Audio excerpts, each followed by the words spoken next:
This video is sponsored by World Anvil. This is part 3 of my character backstory trilogy. The first installment featured me using a random character generator to make 5 new D&D characters in an effort to create more varied types of characters than the ones I normally make. In the second video, I expanded the backstory of each character as if I was giving them to the Game Master before the campaign. Well, now I'm taking on the role of the Game Master. If I received these 5 backstories, what would I do with them? How would I craft my campaign? Well, let's find out. If you like this video and you want to help support the channel, make sure to like and subscribe and ring the bell. If you think that you're already subscribed, you should actually double check. It's pretty common for people to think that they're subscribed, but then they actually check and they're not. So make sure you do that if you haven't already. First, let's start with Histix Bimblebomble, the prejudiced gnome cleric folk hero. If you recall, his backstory was that he was abducted near his home, and he's trying to return back to his home city. So already we know that this is going to be a mobile campaign, and not a campaign based in one location. Think more Avatar: The Last Airbender and less The Legend of Korra. That already works pretty well with the other backstories. None of them really have a home base that they'd be keen to return to after every adventure, because generally, D&D doesn't assume you're always going to go back to your hometown between games. But this does mean that the group probably won't stay in any town for very long, because at least one of the characters always has a goal to keep moving. They're not going to stay in any town for more than a night or two unless you, as the GM, give them a good reason to stay for longer, like helping out the locals with something, or even just the promise of more information to further their quests. Speaking of which, Histix has a goal: to find his hometown. And it's actually the kind of goal that can be tricky to handle. Histix has what I'm going to refer to as an inevitable ending goal. Once he accomplishes it, that's it. It's done. There's no ambiguity, unlike other goals we'll come to later. Once he's found his homeland, that's it. He's probably going to want to stay home. And there's really only one satisfying ending to that story. He gets home. Although maybe there's a way to make that more interesting, and we'll come back to that a little bit later. But we can basically divide our campaign into 2 eras: before the party gets back to the city of Pyrrhizite, and after.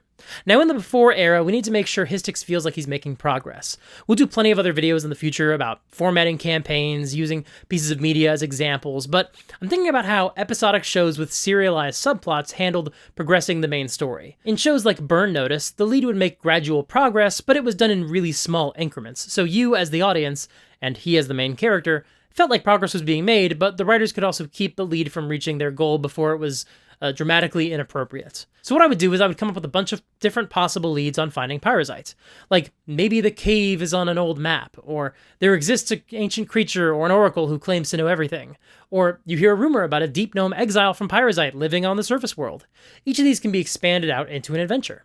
And on the way to each adventure, you can interrupt their journey with another town where something else happens, something unrelated to Histix's goal. As an example, let's dive deeper into that last one I listed, the rumor about the deep gnome exile. That probably wouldn't be the first plot hook I'd introduce. I'd save that one for a few levels into the campaign, maybe level 5 or 6. Partially that's because it's such a juicy possible reward, and possibly for other reasons I'll explain in a moment. Let's say the group first hears about this rumor in Town A, and they hear that the exile is in Town C. You can already see where this is going, can't you? Town C is not right next to Town A. There's other stuff in between. So maybe in Town B, they learn that the people there are dealing with another issue, a griffin attack or something. And there's also a wilderness challenge. Maybe the Forest of Night Terrors is on the way to Town B, and then the Ravine of Endless Elementals is between Town B and C. You don't want to put too many obstacles between Histix and his next goal, but maybe just enough for the party to level up just once so it feels like they've earned this next reward in the plot. Like maybe either the Forest of Night Terrors or the Ravine of Endless Elementals can just take up one session, while the other location is more elaborate and has a hook that might pull the party into a short side adventure. Then they get to Town C and they find the exile, but maybe he's been kidnapped by a local witch and they have to go find him. I especially like that adventure idea because there are a ton of different ways that storyline could play out. Confronting a witch is not as straightforward as confronting a devil or a lich. The witch might be much more willing to negotiate. And in fact, the witch could have loads of information about lots of things the players want to know about, and it would all come at a cost. So not only is a witch a cool challenge for the party to get their hands on the person they've been looking for, and it does make sense that she would keep them alive because witches do all sorts of weird stuff with people that they kidnap, which is a fun way to be even more imaginative in your game, but it's also a great place for them to get a bunch more plot hooks and figure out what their next arc will be. Now, you can't pull the exact same trick with every clue Histix chases down. For example, maybe when they're looking for a map, the next adventure is just them exploring the haunted castle to find that map. But the point is, Histix will keep the group moving from location to location, so all you have to do is make sure that not every stop they make along the way is tied to Histix's backstory by adding in other steps along the way. Otherwise, Histix will feel like the main character. That is a very easy trap to fall into in this kind of story. You can also tie other locations to the other player character's goals and put them either in between the Histix-centric stops, or put them just far enough away that the players have to choose which one to go to, or where to go first, forcing the players to choose between whose goals are the most important and the most urgent. I'd actually recommend that you add more urgency to the majority of the non-Histix quests, because Histix is going to have so many stops that he could make, it's likely just going to take more locations than the rest of the cast, so not all of them should feel like they have to be the next stop. And of course, make sure you come up with a few other clues / potential leads to keep in your back pocket in case they go somewhere you don't expect. I once had a party look up some plot information in a local library. I wasn't expecting them to do that, but it made sense to me in the moment that they could find a clue there, so I had to make up the clue on the spot. That was pretty stressful. Give yourself some extra clues in case they make an unexpected stop where they can reasonably learn some lore. Another thing we would include along the way, probably peppered into every adventure in some way, is the presence of creatures Histix would not respect, like orcs and kobolds and hobgoblins and gnolls, and all the creatures that deep gnomes, and some players, assume are just evil creatures who need to be killed. And these creatures would not all behave as a unified monolith. They're going to act like individuals. And each time this happens, it will hopefully help Histix begin to challenge his long-held assumptions. This is actually one of the reasons I'd wait and introduce the Pyrrhizite Exile around level 5 or so. This way we've already had a chance to introduce some other factions or ancestral groups that Histix might think negatively of, like goblins or orcs or Yuan-ti. And his perspective would have been challenged. And then he could meet a Pyrrhizite exile who wasn't a noble, but did grow up in the same city and in the same culture, and that person can reflect some of these toxic beliefs back at Histix. And now Histix can hear how he must have sounded when the group first met him. Now, I don't know how Histix would feel by this point in the campaign, but the hope here is that he would have grown at least enough to realize, wow, some of what I used to say was pretty messed up. And if he doesn't feel that way yet, then maybe he'll start to realize it as he hears it from this exile. Or maybe it'll send him sliding backward. That's okay too, because this is still early enough in the campaign where Histix might fall back into his old ways, but then can still have plenty of time to learn and grow. Now that's the pre-Pyrrhizite plot. Once they eventually find their way to Pyrrhizite, which I would aim to let them do somewhere between levels 9 and 13, then you've got a new challenge. Because this is an inevitable ending goal. The goal was just to find Pyrrhizite. Once he finds it, in theory, Histix is going to stop being an adventurer and settle down at home. This is the same challenge that came up in Campaign 2 of Critical Role. No specific spoilers, but speaking extremely generally, one of the characters had a goal to do a thing and then go home to their family. And once they did the thing and got back with their family, the player was struggling to justify where their character would keep going on dangerous D&D adventures. So to help postpone that ultimate question a little bit longer, let's throw a curveball into the second half of the storyline. Once they reach Pyrrhizite, it's actually at war. Maybe two warring factions, like the Elves and the Drow, have gone to war in the Underdark, and Pyrrhizite is stuck in the middle, being used as a battleground. Some of his family is being held captive, while others are working for a rebellion or teaming up with one army or another.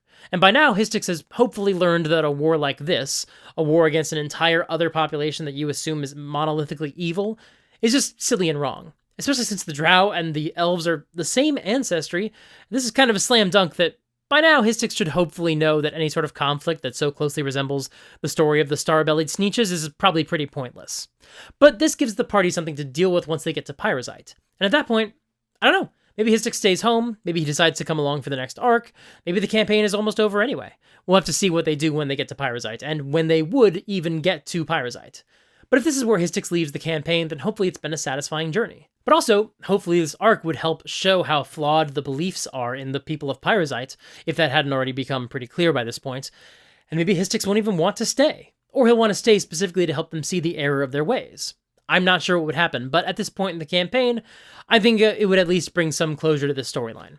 Histix doesn't really need a dedicated storyline after this arc ends, so if he comes along for the rest of the campaign, he would just be acting in a supporting role, and I think that would be okay at this point. Next, let's move on to Faeora, the half-drow outlander with a genie warlock patron. She has apocalyptic dreams, and she's fleeing from a dragon, so there's a lot to work with here. First, we can change the dreams when we want to nudge her toward another plot hook. Now, I don't have anything in mind for that right now, but it's definitely something that we should do, at least every couple of levels. New details should be added to the dream, not just to add some variety, so every long rest I don't just tell the player, you have the same dream you've had for months. Okay, you all wake up and you get the benefits of a long rest. What are you doing today? But also, by giving her some new plot hooks throughout the campaign, through these dreams, it makes sure Histix is not the only character urging the group to go to new locations and follow important leads, so he's not the de facto main character. And as I said earlier, sometimes we can give them contradictory priorities. Sure, Histix heard about some place that he might be able to find a journal detailing how to get back to his home, but Faeora's dreams predict an apocalypse, so it's possible that her thing is just a little bit more timely.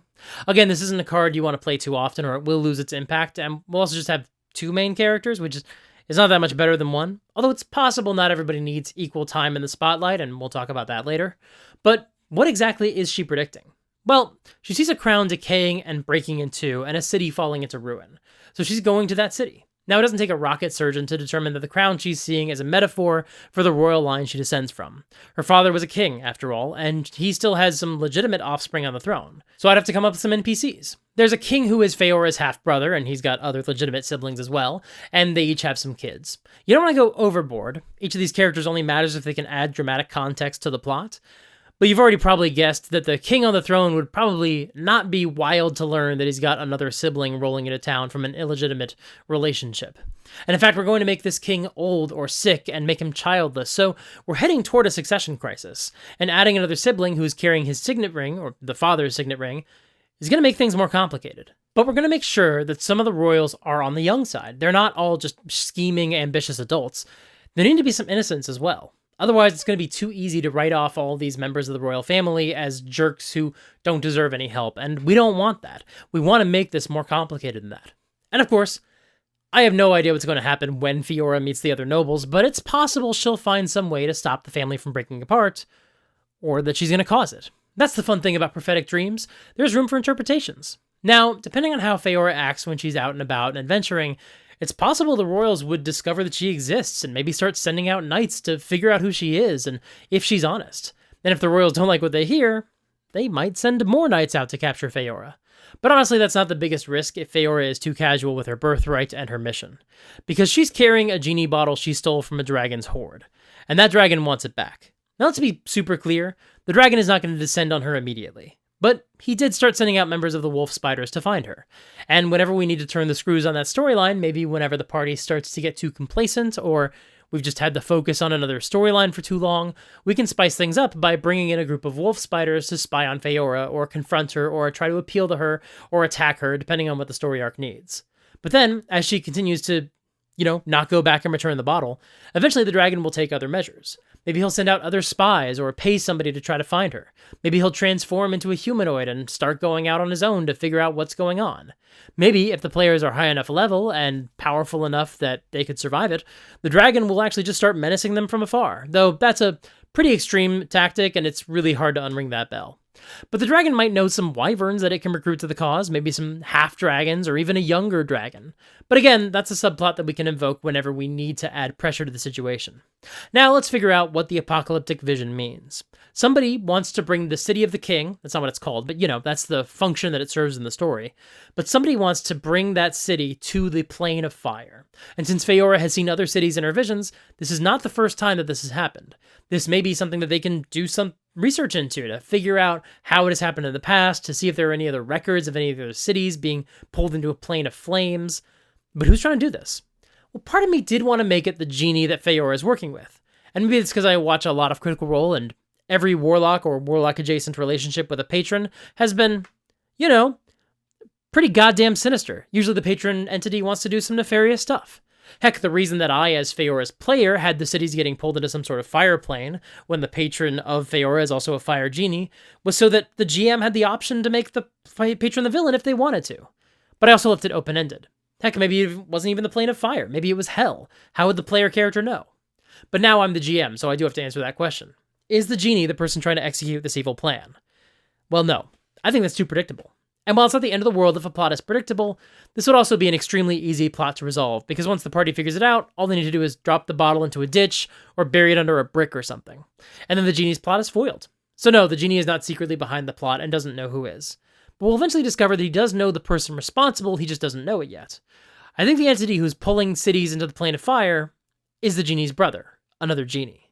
Now, this does run the risk of an issue that I don't love, which is where you make a major storyline personal for the NPC instead of for the player characters. This is a bit different, because this NPC is so closely linked with one specific player character, and also it's potentially a neat reflection of the sibling rivalry, for want of a better word, that Faeora is going to struggle with when she meets her own family, and potentially a reflection of how Histix's siblings may have taken sides in a war that Histix would not agree with. And we've got some other sibling stuff coming up with another character as well, but the point is, it helps reinforce the theme in a way that I think is neat. At least, that's the hope. Now, I don't currently know whether or not the evil genie is loose and free, or if he's trapped in the fire plane, or if he's also stuck in some sort of bottle or lamp, and or if it is working with someone the same way that Faeora is working with her patron.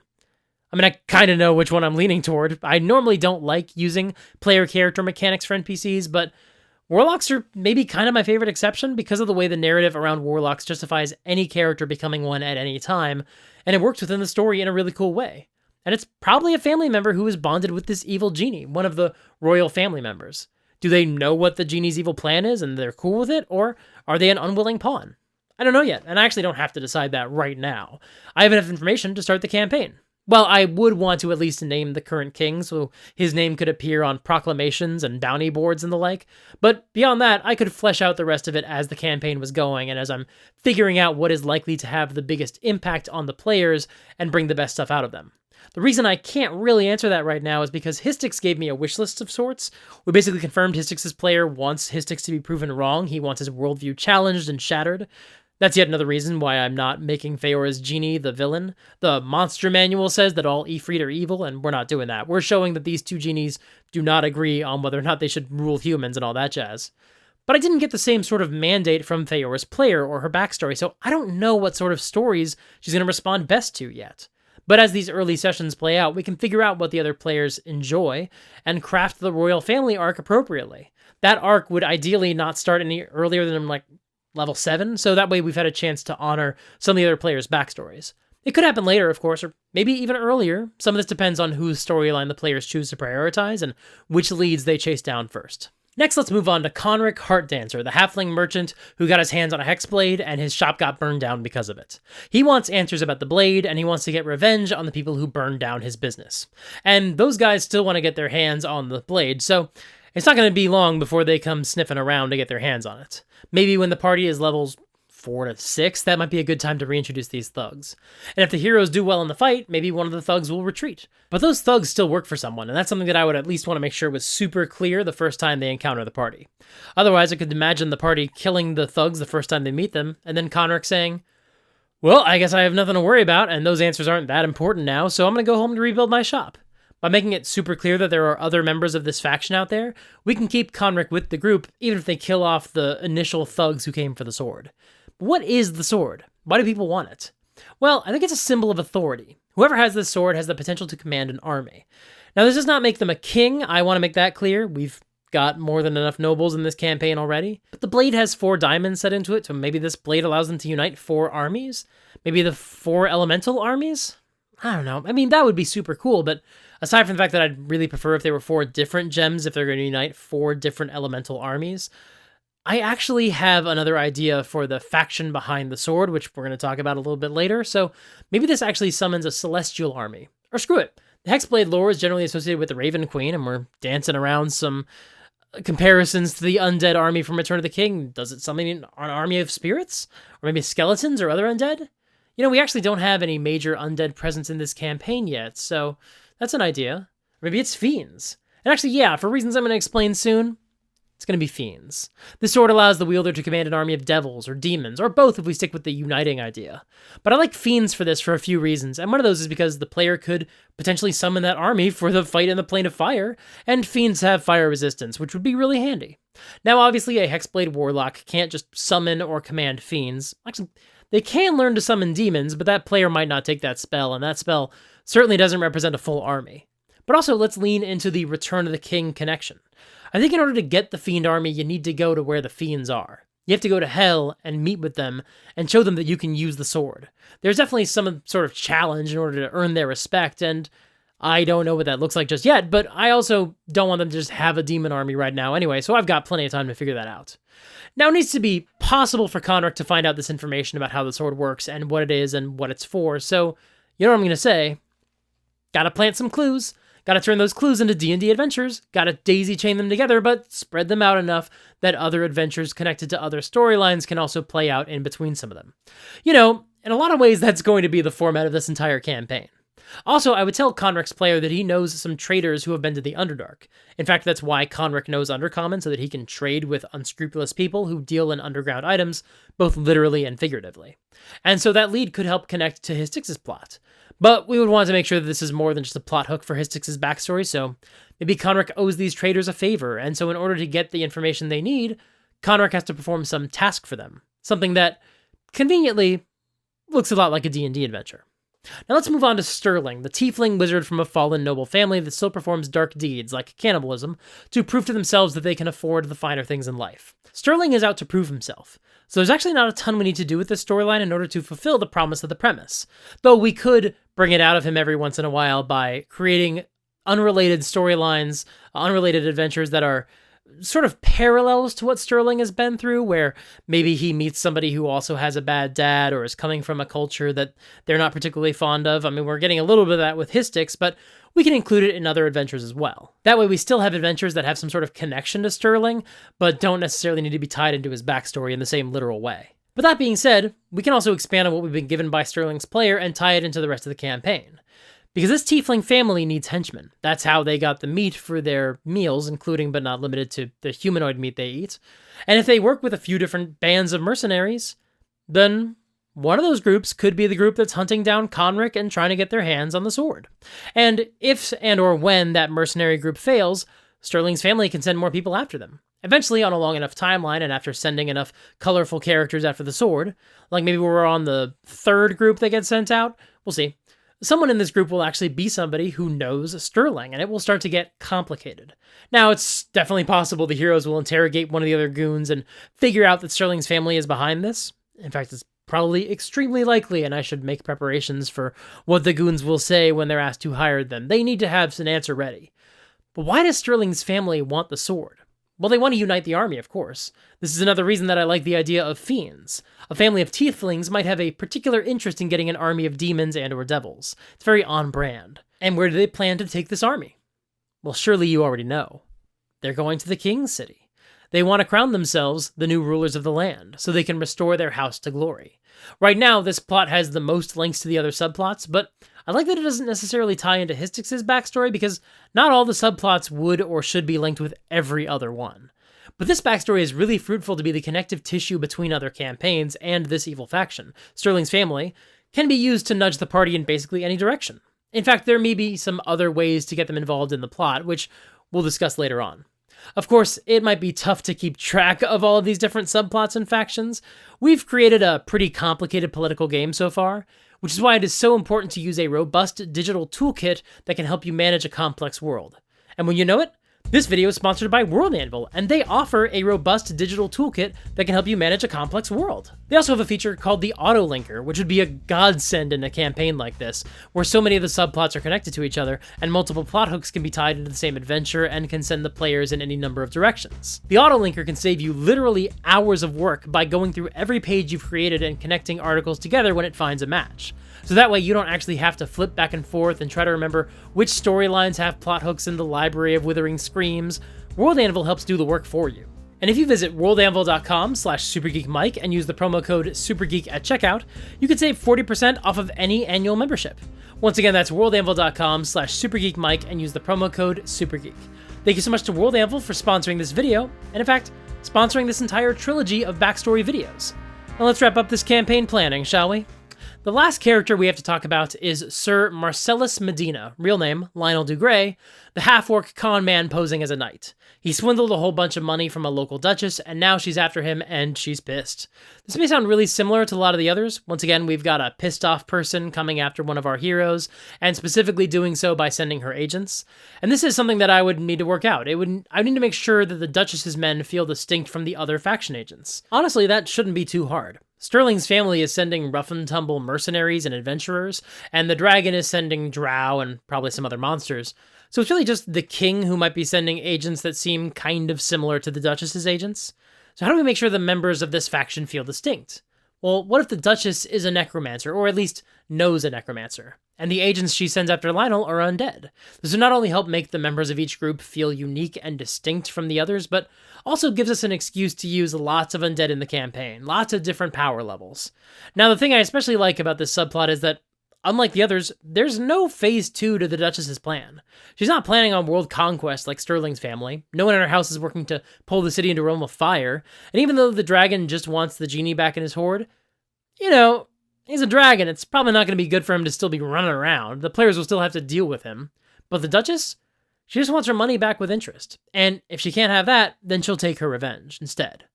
Why is it so great that there's no endgame here? No next phase? No foregone conclusion? Because this really and truly is a B-plot. No matter what the party's dealing with, this storyline can return and add tension. I talked about this in one of my recent Critical Role Demystified videos, but sometimes it's really nice to have a subplot that can be woven in at any point and won't pull the focus of the entire party toward a totally new objective. The connections between the other subplots are fun because they add tension. Sure, the party might be pursuing a clue for pyrrhizite, but then a group of mercenaries come looking for the sword, so maybe that's more important. Maybe they're trying to figure out a detail about the sword or about the apocalyptic dreams when they find a clue that points them towards pyrrhizite and keeps that subplot alive in the players' heads. But this one can come up whenever, and unless they've got enough gold to pay off the debt, then there's really nothing to be done about it. Unless the players really decide to get drastic and go to the Duchess with no reward and try to negotiate new terms, or do something else drastic. But once they are flush enough to actually pay off the Duchess, then they're good. In fact, maybe the Duchess will even hire them for some other D&D adventures if she's impressed with how they've been thwarting her minions all this time. And if they do happen to get on good terms with her, maybe that could help them make a better impression on the royal family, or give them an ally to help them against Sterling's family, or even an army of undead that they could bring into pyrrhizite. However, I do think we can add another curveball into this story.